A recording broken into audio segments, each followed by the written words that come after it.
मैं Kailash Singh Jadaun, son of Shri Bhavani Singh Jadaun, इस भारत धरा पे मेरा जन्म 1956 में हो गया। मेरी शादी 1974 में हुई। मैं मिलिट्री में 1975 में भर्ती हो गया। 1976 में प्रधानमंत्री इंदिरा गांधी का बॉडीगार्ड था।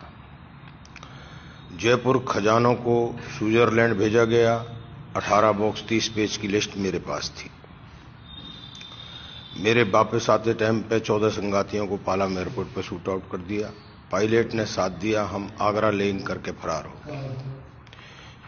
1980 तक हमें खोजा गया।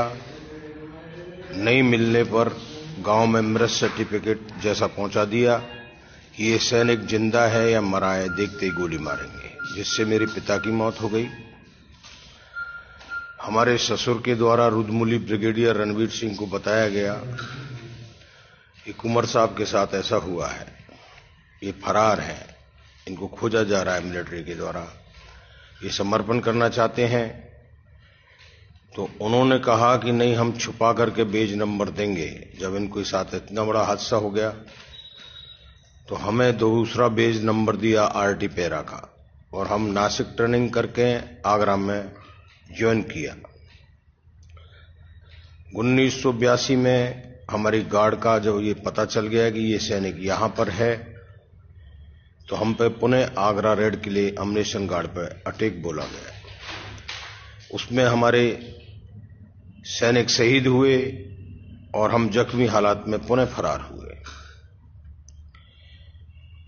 1984 में पीएम इंदिरा गांधी की मौत होने के बाद में 31/12/1984 को हमने मेजर धारीवाल के पास दिल्ली में समर्पण कर दिया। हमारे निर्दोष को उस मौत के बारे में समाचारों में पढ़ने को मिला, और हम तो 2 महीने के बाद में सरेंडर किए।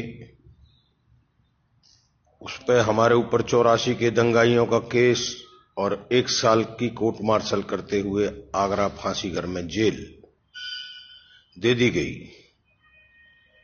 जेल काटने के बाद हमें अपना राज्य छोड़ के बाहर रहना है, ऐसा आदेश था 25 साल तक। 1985 में जेल काट के फांसी घर में 1976 में हम अपना गांव छोड़ के चले गए पुणे महाराष्ट्र, जहां पर 25 साल हमने रह करके मेहनत मजदूरी करके अपने बच्चों को पाला, और वहां के हम काफी बड़े व्यापारी बन गए। हमें ये मनी लैंडिंग का पता चला और हमारा अज्ञातवास भी पूरा होने को हुआ। हमने पिता की मौत और वो 14 सैनिकों की शहादत के लिए अपने को अर्पण कर दिया। 13